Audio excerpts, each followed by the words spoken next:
Hey y'all, it's about 4:30 August 9th, the day after the massive lawn cutting job.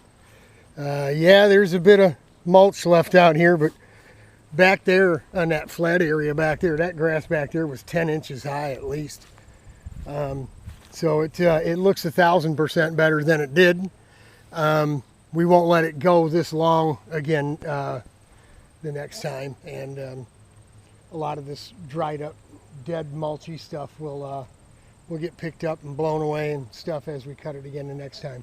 My buddy Tom is going to come out and remove a bunch of branches for us from these trees, prune everything up. I mean, everything is just overgrown, you know, and the branches are all too low. We want to get everything off the garage, obviously, and everything we got piled up back here in the back. That was all the stuff from the guy repairing the deck, the guy that sold us the joint. I need to burn that stuff up. I need to get me some gas and yeah, safely, and light that up and burn that down. You know, I'm just trying to keep the place tidy and clean like a city boy. So everything's operating good. So far so good. We got all the rest of the insulation in today, after we messed around with so a few other things here and there, running electrical. I had to disconnect things, so we drilled 5/8 hole through, and just because we wanted it, we didn't want it interfering with our insulation. So drill some holes. Yeah, I got poked. I didn't shut the power off, so it was no big deal. Just one good zap. Couple little ones too, but no big deal. No biggie. That's just part of it. You ain't a country boy without getting lit up once or twice, right? So yeah, it's 4:30. I could mess around a little more. We're going to we got to get some finish nails and get up here. We put a piece of wood in above the door. There was no header on this door frame at all, so I put wood up in there, and before I finish the insulation, and now we need some finish nails just down in the very bottom of this fiberglass panel. You can see this fiberglass, you can see a lot of the fibers through here.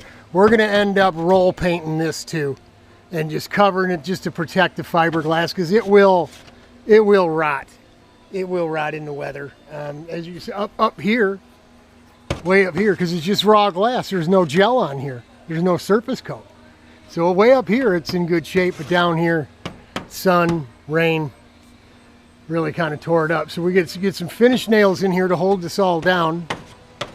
Then we're going to get some more of this stuff. This was just laying around here, and we're going to go ahead and trim this bad boy up and get some caulk in there. We'll put some little pieces in between. In between these risen points here. So we'll get a couple pieces in there, and then we need another piece, so we can put a piece here as well. And we'll get some trim on there, caulk it all up after we get her nailed in place. This looks pretty rough too. Maybe we'll put take this out and just put one nice piece of wood underneath here.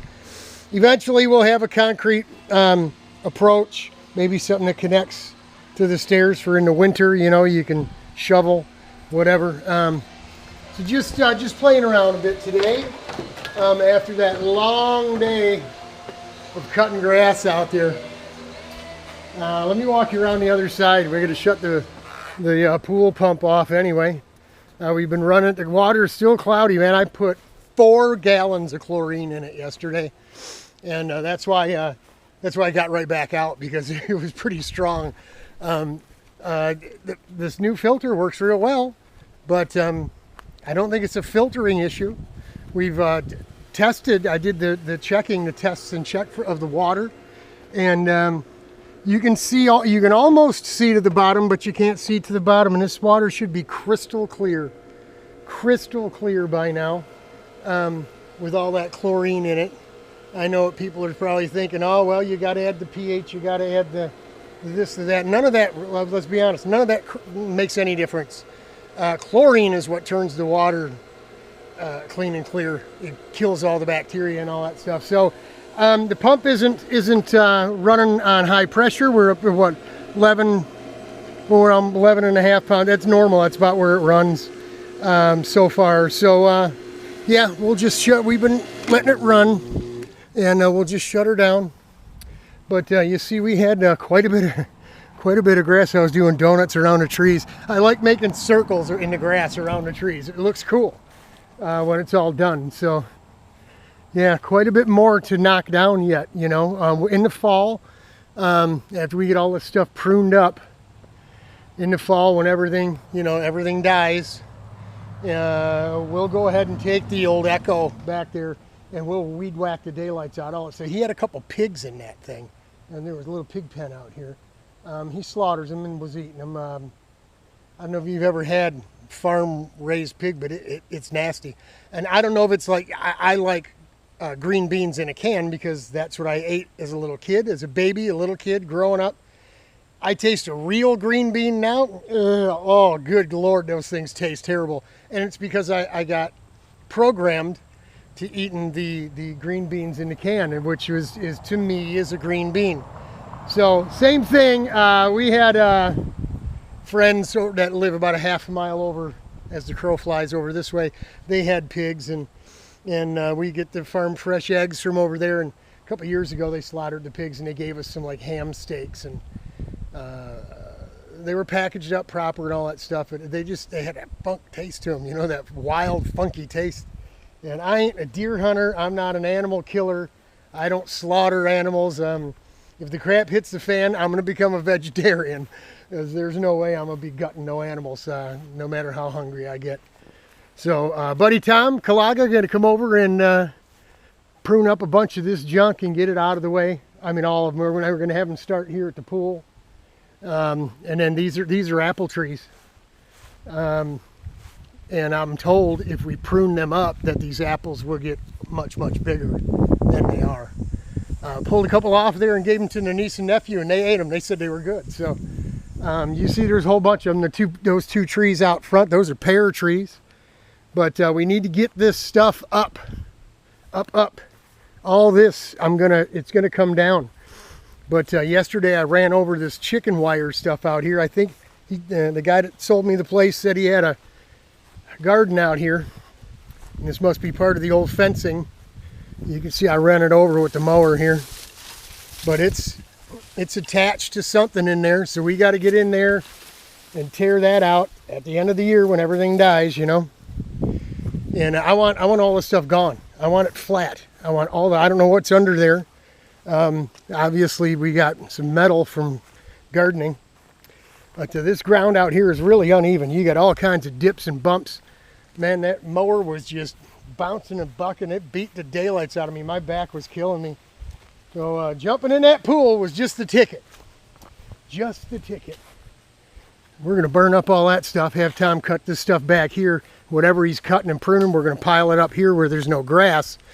That way we don't have to worry about it getting funky, you know. There's a big old chuck hole in the ground here. Big old ditch in here.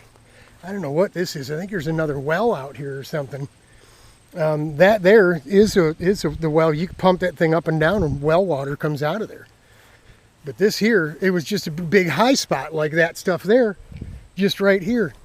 I started weed whacking and that goes down. Looks like there's some mud down there about 20 foot. This is just some kind of box of some kind. But we're going to cover all that stuff up. Go to the, what is it? Not Farm and Fleet, not Tractor Supply. We got, they're called Lumberjacks Building Supply out here in the country. We'll get a couple of big concrete pavers, you know, big square chunks of concrete. We need to cover that up. We need to cover up the open well from the 30s that's in the backyard over here too. I didn't show you that, but there's a cinder block sitting in the hole. I mean, my little niece and nephew, especially my nephew, he gets to investigate and he could fall into that thing. So we got to cover all that stuff up. Put a marker out there where the crap tank lid is. So in 5, 6, 7, 8 years when we need to clean that thing out, we know where to find it again. Just playing around out here today. Trying to enjoy myself a little bit, getting these walls finished up. Tomorrow we'll probably come back and finish the front. Like I said, we'll stop, get some trim at Home Depot. It's right before we get on the highway coming out here. And we'll get that stuff fixed up. We'll bring some finished nails with us. We'll get that done, caulk everything up, get the front of each, so all the insulation's done. And then it's in here. And you saw in the description of the last video. I hope you guys are reading the description on these videos. I thought I had this crazy idea. You know, there's going to be a lot of room up here, this mezzanine level. 43, almost 4 feet wide, 24 feet long, another 8 feet from the wall, right? And another 24 foot, 4 feet wide on this side. That's a lot of area. I won't be able to fill it all up with parts and pieces for the kiddie carts, with the kid carts below, parts and pieces for the lay-down shifter that we're going to build with the cart below, parts for the 250 with the cart below, the CIK parts with the cart below. We might be able to use the mezzanine level for the basement storage stuff. I'm going to try to talk Sherry out of putting stuff in this spooky, scary room. Because they had some dogs back here. Let me turn the light on for you. They had some dogs in here, and it kind of smells like dog pee and poop a little bit. It's got a musty smell to it. There's a big, huge spider web up in the corner. I haven't vacuumed or cleaned any of this yet. But yeah, it looks like we're getting some, might be getting some water coming through here. I know we've got a little leak in here that we've got to get up there and fix yet. But we got to get those branches cleared away. But the rest of this kitty litter looking stuff needs to be scraped up, cleaned up, vacuumed up. And I got to scrub this floor with a broom and the lemon antiseptic cleaner. So it'll smell like lemons in here. Then I want to roll paint the ceiling and walls.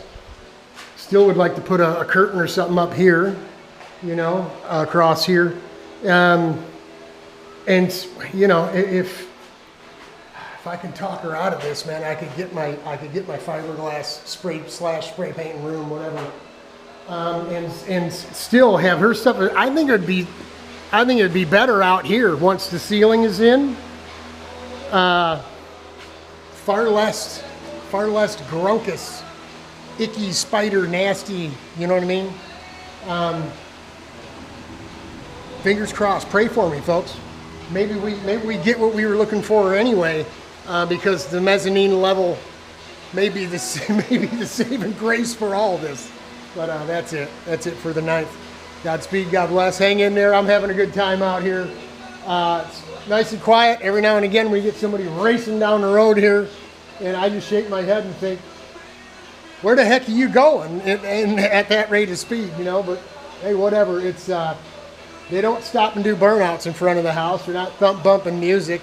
We don't have any punk kids running around cussing, swearing, smoking dope, stinking the neighborhood up like skunk. So it's a blessing. It's we're looking forward to settling in out here once we get everything loaded in. So hang with me, y'all. Hang with me. We're just getting started building this joint up. We want you to be part of it. Hang in there. Godspeed. God bless. We're praying for you. Pray for me. Like I said, we're going to need it. And Bessie, too. We got to get her to the end of the year. So no high test for you. Hang in there, y'all. It'll get better. The insulation's going up. That's better. We'll talk to y'all later.